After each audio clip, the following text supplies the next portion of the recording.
Hi, I'm Leigh Bortins, founder of Classical Conversations and homeschooling mother of 4 sons, as well as wife of my husband, Robert. And we love homeschooling, and I would like for you to love homeschooling as much as we do. So let me tell you a little bit about myself and our philosophy of homeschooling as a family, and then a little bit of details that might help you with sort of tips and tricks in your homeschool. So we started homeschooling in 1983, and in 1997 we began an organization called Classical Conversations, which entire purpose is to help parents homeschool their children.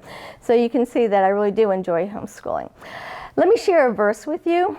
Proverbs 25:2 says, and I want to read it, "The glory of God is to conceal a matter, and the honor of kings is to search out a matter."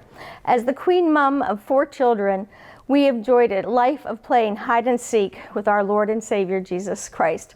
That's what homeschooling is about to us, to know God and to make Him known. And it's only a delight.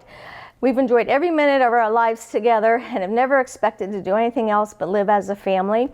And so that meant to be learning together for most of each day.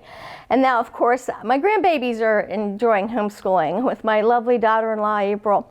And so our sons, Robert, John, William, and David, are all graduated from college. They don't have 2 heads, they have 1. They're all successful at what they do. And it's just sheer joy to see that they still enjoy reading. They enjoy our family, and Robert's a really great dad to my grandbabies. So we've just really enjoyed the whole homeschooling process. One of the things that I think, or I should say, someone asked me recently, what's the best part of homeschooling? And I said the comedy show. That educational material is just more fodder for us to enjoy the world the Lord created. And our boys are funny, and my husband's very funny, and we just enjoy laughing a lot together. And so a lot of people don't talk about homeschooling in this way, and I think maybe because I'm a grandmother now, my perspective is more on what is the long-lasting ramifications of homeschooling. And so for us, it's just this unity around ideas, a love for the Lord, our time spent together as a family. We just enjoy our adult children as much as we enjoyed them when they were very, very young. And so I'm really happy because they live near me, and my grandbabies are funny, and so we just enjoy having just life together and all the things that we do. So a lot of people ask me about resources in homeschooling. And I travel around the world talking about homeschooling, and it always makes me really sad when people say they can't homeschool because we don't have resources. Because of course in the United States we have so many academic resources. But when other people tell me that, I just want to say to them, hold on. Did God leave you bereft of resources? He's your providence, not some school system, not me or Classical Conversations. Of course you have plenty of academic resources. You have the sky, you have birds, you have plants, you have trees, you have all the things that He created. You have the people around you, you have the hobbies you like, you have the materials you enjoy working with, sewing, gardening, cooking. All of these are materials that help you learn. And so when people in foreign countries will say, but we don't have any academic resources, I would try to remind them, don't you have hymnals, Bibles, newspapers? Can you get on the internet and read blogs, podcasts? There is so much material for us to learn from. And so I want you to not be anxious if you're new to homeschooling, and to think that there's some they that's going to come spank you as parents if you don't do a good job with your children. It's actually not that way at all. You're about to embark on a journey of freedom. And so look around you and accumulate what the Lord has given to you in the sense of ideas and experiences and challenges. So for instance, at one point one of our sons wanted to learn how to blow glass. I don't know how to do that. So he found for himself a local artisan who went and he took lessons from him. We tend to think of everything about school as being just about sitting at a desk and reading and writing and doing some math. And the reality is, if you homeschool, the whole world is your campus, and every single human being on it is a resource. As Christians, discipleship is how we learn. And so it's really important to know who the people in your community are that can be academic resources to you. And the best ones aren't necessarily in a building 5 days a week. It's called school. They tend to be out actually doing the thing that they love. And so, especially in high school, your homeschooled children, have just such greater opportunity because now they're driving and they can have jobs and they can do service work and there's missions work. There's opportunities to mentor with their pastors or with elders or with the woman down the street who likes to sew, or for like in my case, I mentor young women all the time in business practices. There's so many resources available to you that the academic resources should be like your last idea of what you worry about, the last thing that stresses you out, because we are lovers of books. In Classical Conversations, we even call ourselves the keeper of the books. One of the things that's been really difficult for me through this last couple of years of homeschooling isn't COVID or digital school, digital online schools or anything that's like new and groovy and amazing.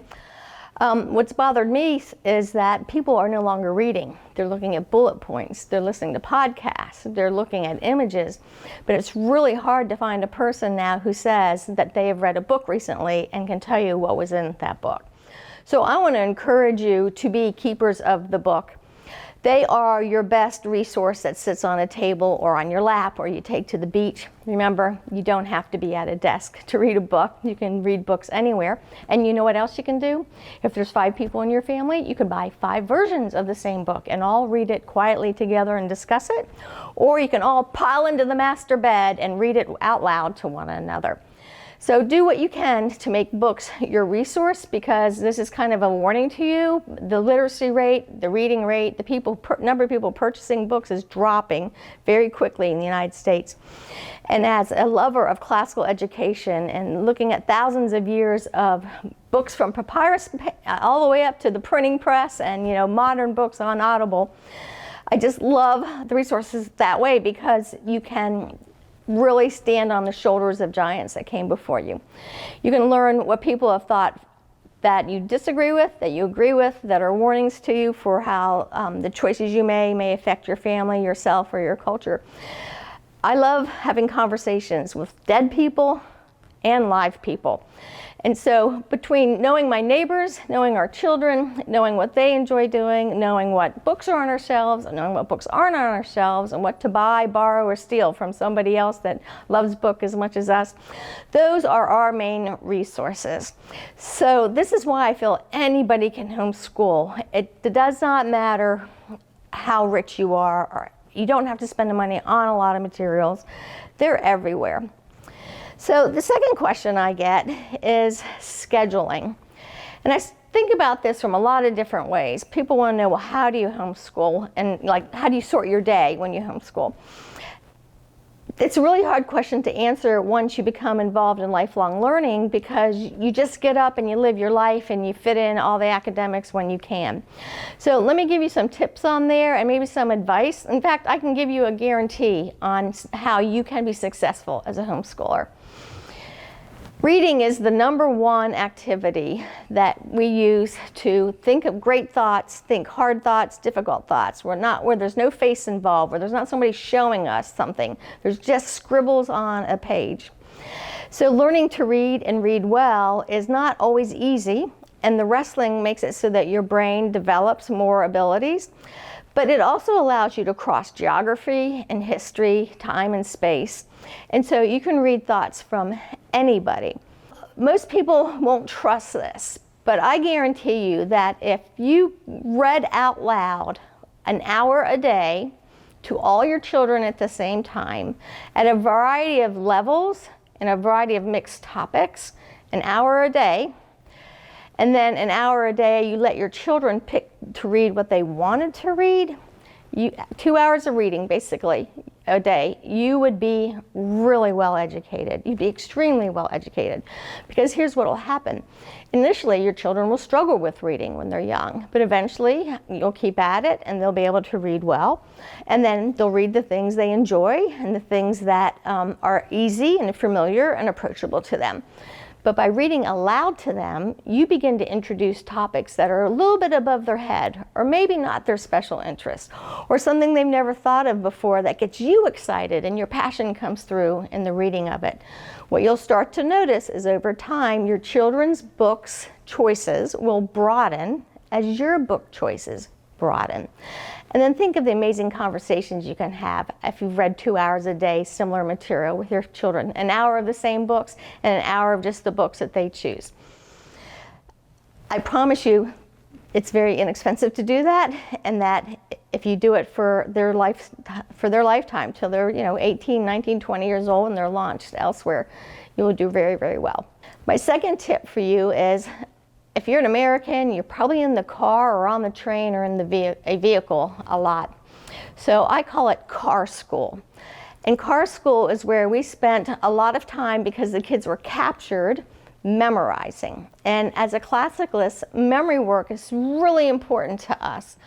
It's really hard to have a conversation about the types of ships Napoleon sailed on if you don't know about the shipping terms. It's hard to identify birds that you enjoy if you can't describe their beaks and their feet and their wings. It's really hard to talk about math problems that you would like to know more about if you can't use the proper math terms. And so the way that we inculcate a lot of copious vocabulary in our children is to do a lot of memorization in the car. Now listen, it's not just rote memorization. Yes, we do that too. But what I'm talking about is chants and songs and nursery rhymes. The music that your children listen to, right? They are memorizing that. And so instead of having individual earbuds in the car, why not have songs that the whole family can memorize, or hymns, or listen to your pastor?